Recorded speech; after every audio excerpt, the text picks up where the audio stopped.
Here we go. So, Java 8 streams. And I posted these slides before class, if you want to look at that. Okay, so why streams? Why do we use streams? We have in Java a pretty nice way of iterating through data structures already, as manifested by for constructs that you can loop over collections, and this provides us a really easy way of kind of successfully processing things within collections. Why do we use streams? Well, there's a couple things that this gives us. The one thing is it's conceptually simple. We can create these very nice, just like back in the day in 2.14, where perhaps some of you had the misfortune of suffering my lectures. We actually saw pipe and filter syntax. Do you remember that? Where we had, you know, you'd do a ls and then you'd grep for certain things and you'd pipe it to word count, and maybe you'd run it through awk and then pipe it to word count. You can get similar nice successive processing in a modular way, composition of computations within this stream-based context. So you could say, do this, go and compute this, map this in this way, filter it based on this, count based on this, in a very nice way. So there's a conceptual simplicity to it that's really beautiful and clear. It's concise, transparent, etc. And we saw that before with things like map and filter, but we'll see it even more here. Second of all is laziness. We only need to evaluate those elements of the stream that are actually needed. If we don't get to them, if we decide they're not necessarily, they won't even be computed.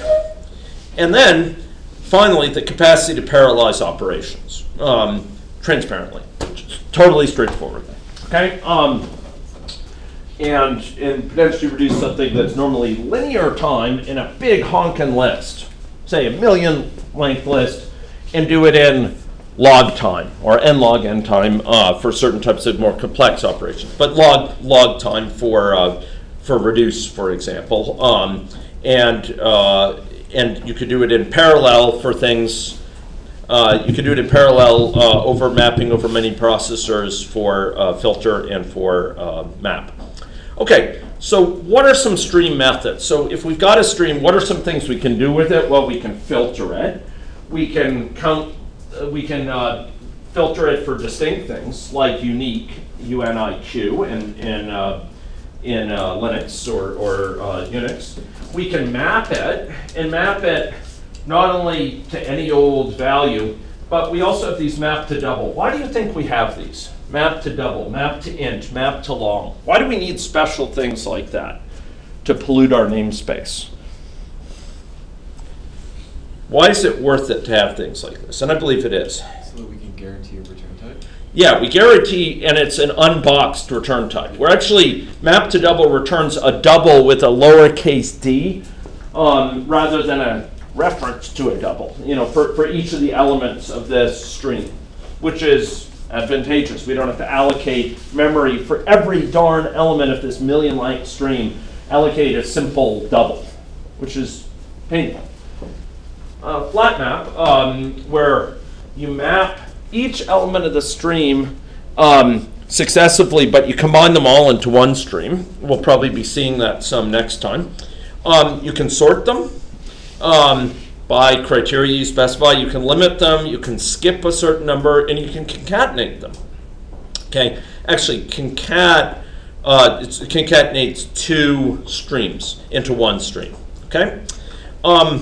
Now, those were what I call intermediate operators. These take in a stream, they operate on a stream, and they return a stream.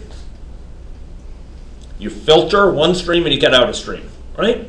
You map one stream, you get out a stream. Terminal operators, things that compute a stream, operate on a stream but return values. Count, reduce. Reduce summarizes that stream. For each, it applies some operation to each element of the stream in turn. It just applies it. You're not actually getting out a value. Collect, which can summarize the contents of the stream in many different ways. Sort them into bins, count the number in each bin, or average the number in each bin, etc. You can turn it into an array. if you want to do so, or you can get out a Boolean indicating whether any of them match it. Okay, so how do we create these streams? How do we? So this is good stuff. Once we have a stream, we can do lots of nice, good things with it. How do we actually create it? Well, it turns out there's several different ways. One of the easiest ways to do this in your programming is to say stream of, and I have ... there. You can provide doubles, for example, or integers or strings, and it will create a stream out of those. You know, A, comma, B, comma, C, comma, D plus E. And it will create a stream out of those, okay, which you could then process. That's kind of the most literal way to do it. Okay, but there's lots of other ways. One way, ladies and gentlemen, is we can actually, for most collections in Java, we can say an array or an array list. We can turn it into a stream by just taking it and saying dot stream. Or you can turn it into a parallel stream, which will allow you to apply operations in parallel by saying this dot parallel stream. So if you have an array, you could say this dot parallel stream, filter it in this way, reduce it in this way, and get the advantages of parallelism. With arrays, as I recall, actually I'm a little bit confused in my memory, whether with a literal array as compared to an array list or what have you, whether you use this one. I think you use this one here rather than this one up here. Stream.empty gives an empty stream. And an int stream gives a stream of unboxed ints. For example, those in a certain range. Or a closed range. So here it's m up to but not including n, just like in Python. So we can create int streams of unboxed ints rather than creating an array for a reference for each of them. They're unboxed. These range closed and range common things. And then we can, for example, generate streams based on a function that you call for each element of the string. Maybe this is a random number. It calls off and generates a random number. Or maybe it reads successive values from some sensor. Or maybe it calls off over the internet and grabs values on latest stock prices or something like that. You can generate a stream with this. You can iterate from some seed a function that it applies successively to each element of the array. And you have some special stream classes like these. Okay. So a couple notes on these streams. They're lazy. They're pipelined. Rather than each stage computing all of its values once before passing it on to the next. And we'll talk about these stages. It's pipelined, meaning one value go from one stage, will go processed in the next, in turn, etc. Just like in Linux or Unix for what we saw in 2.14. And there's parallel and non-parallel versions that are virtually identical by appearance. And notably, they cannot be restarted. You can't rewind a stream for the most part. Okay? Okay, so here's the stream. I want to ask you, what do you think this stream does? This is the stream that takes a seed and then it applies a function to it. So it takes some seed in and a function, and then it produces a seed that looks like this. What do you think this one will do?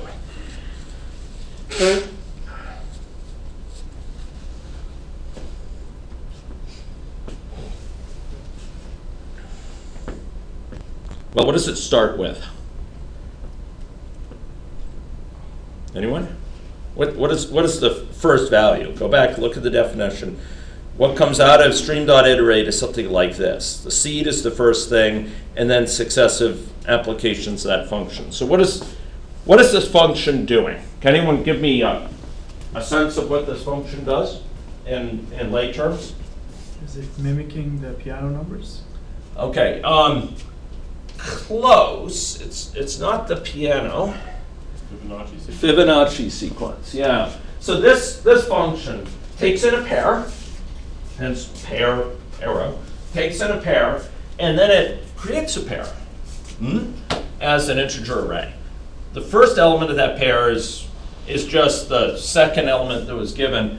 The next element of the pair is the sum of those two elements. Okay? And so this is a stream of Fibonacci numbers. And then we can say, okay, limit that to the first 20, and then for each of them, print out the first number in that sequence. First number in the pair. This will print out the Fibonacci numbers. Print out the first element of that sequence. So 1, and then the next one will be 1, and the next one will be 2, and so on. So this stream, I would claim, represents all the Fibonacci numbers. It's just we don't have to go and compute all of them because all we need is the first 20. Hence my saying that it's lazy. We only go and compute the first 20 because that's all we need. And we can go and process that later. Maybe we'll want to change that from 20 to 40, and that would be fine. Okay, here's another example. Okay, so here's a classic Java loop. It loops over some collection called group, asks whether a person in the group is in a certain state, and if so, it increments a certain count and returns that count.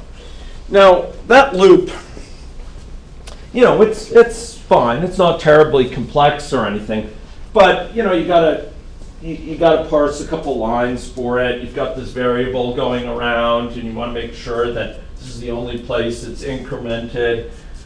You could replace that in Java 8 by this: group.stream. This is a collection. It asks for it as a stream. Filter that stream by this predicate.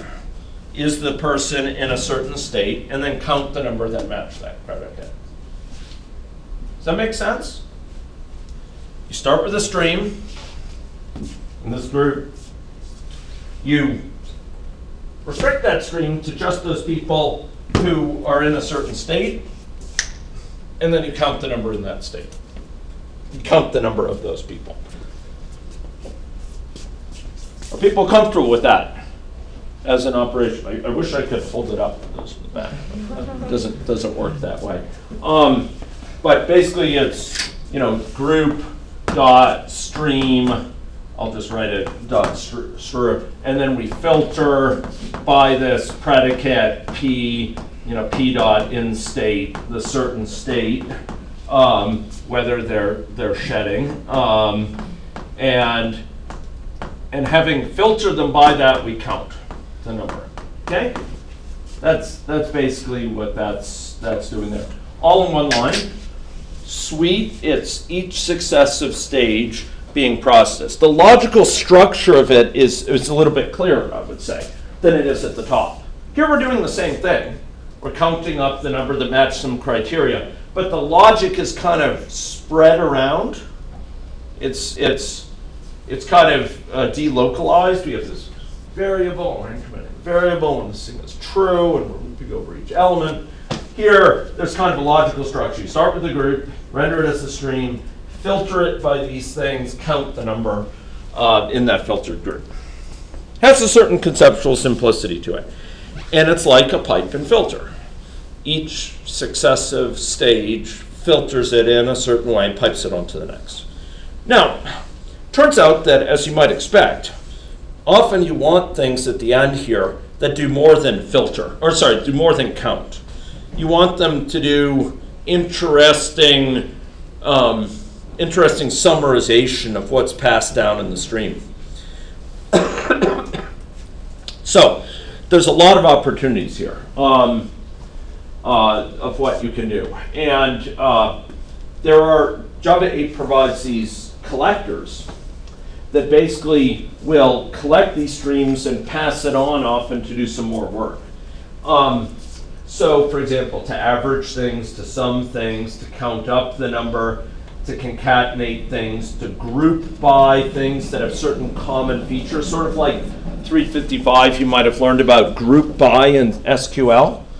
You can do an SQL query, group by this attribute, and it will break it down sort of a cross tab by that attribute. You can map it to certain strings. You can partition it by which according to a predicate, true or false, you can reduce it in a certain way. You can perform standard statistical summaries of it according to standard deviation and mean and so on. And you can create a key value map from these. So let's take a look at how some of these work. So ladies and gentlemen, here we have a collection called population. And this population is rendered into a stream by calling string. Okay? Having done that, we collect the elements and that's what that collect is to what I referred here, collectors. So we collect it according to what criteria? Well, we group it by the ethnicity of the person, and for each of those ethnicity bins, we count the number that are in of that ethnicity, okay? And then we might take that map.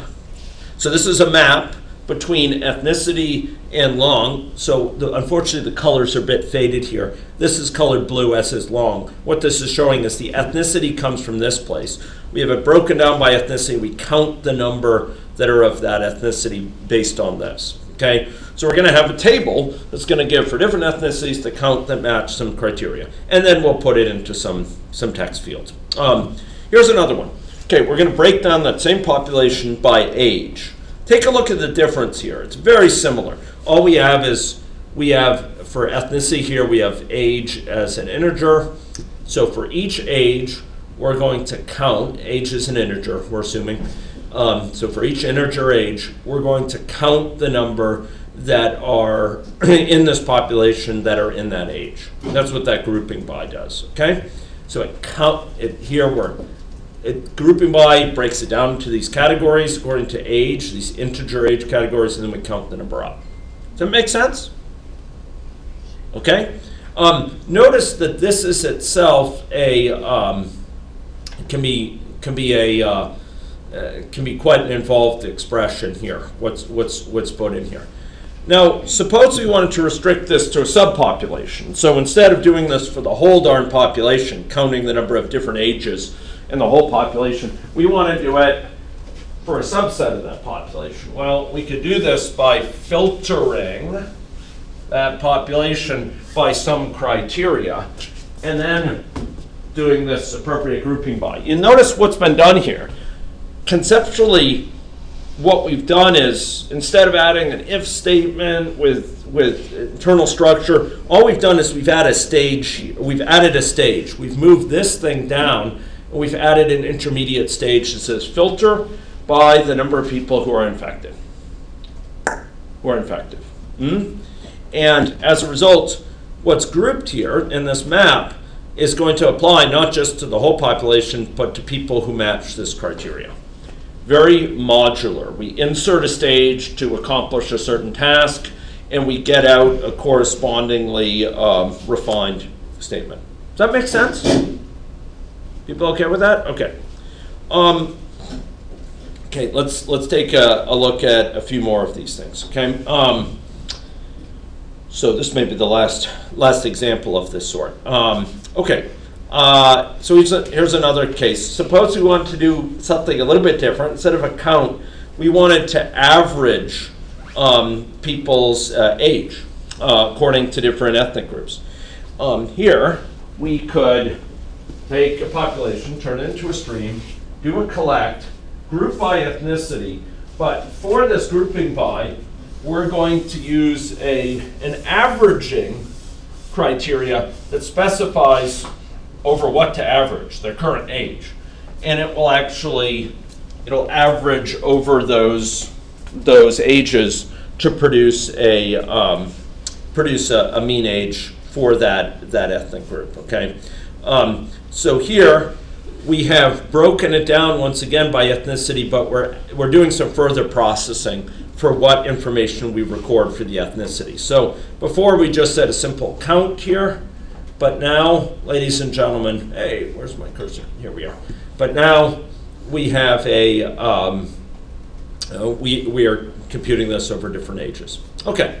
Okay, so these were from the Java site, but I thought they were nice enough to use them. Okay, here, ladies and gentlemen, we're going to be creating lists of employees by departments who within those departments. So here we have employees as a stream.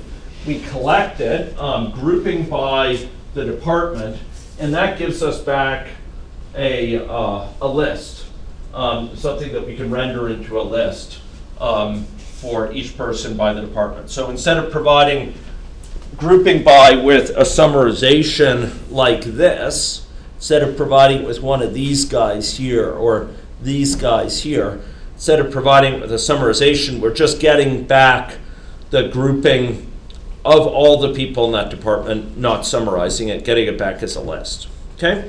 Here's compute salaries by the department. We group by this, but we sum up the salaries for that department. Okay? We get back an integer.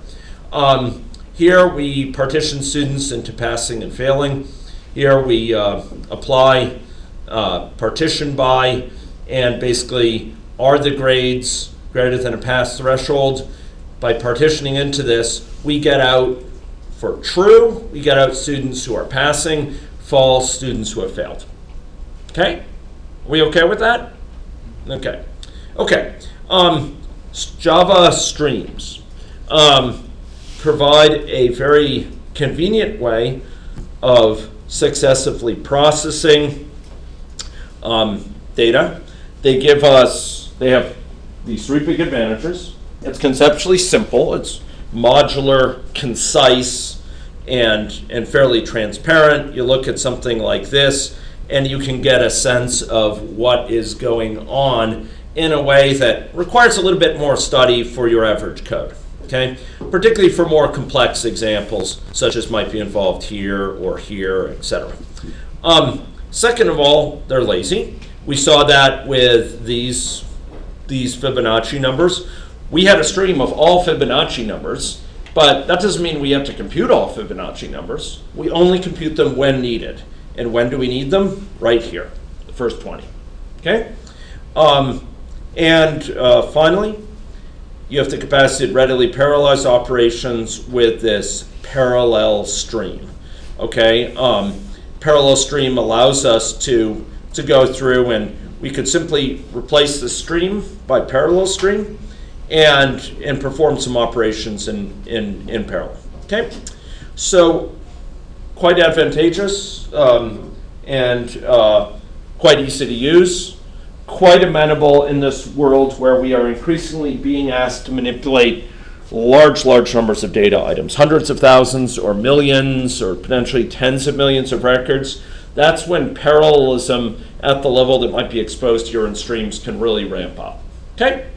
Streams, a key feature of Java 8. And I want to emphasize, to bring it back to my previous lecture on Java 8 functions and function types, so many of these things use functions. Where are the functions here, ladies and gentlemen? So I mentioned these various collectors, various operations. Where do functions get used? Can anyone point out for me a function here? I'll give you a hint. I've already pointed out for you. Where are the functions? Get ethnicity. Yeah, get ethnicity is a function. It's a function within that class. So we're passing in the get ethnicity function. We could pass it in as a explicit lambda expression, an explicit anonymous function like this one here. There's a function there that we're passing in. We're filtering it by according to this criteria. Here we're grouping it by this criteria or by this criteria. Those are functions specified in different ways, just as we talked about in the Java 8 functions lecture. But we are using them here as kind of support for streams. Okay? Java 8 streams will be a major feature of programming in Java going forward. Get to know them now, because probably 10 years from now, I would hazard 15 years from now, they will probably still be part of most of the people in the room's working repertoire. Okay? Okay, so really useful, clean, quite efficient, particularly with parallelization, because they're lazy. Lots of good things to like about them. Okay, so ladies and gentlemen, that is streams. And now we're going to go on to, hey, no, I don't want to do an update. Now we're going to go on to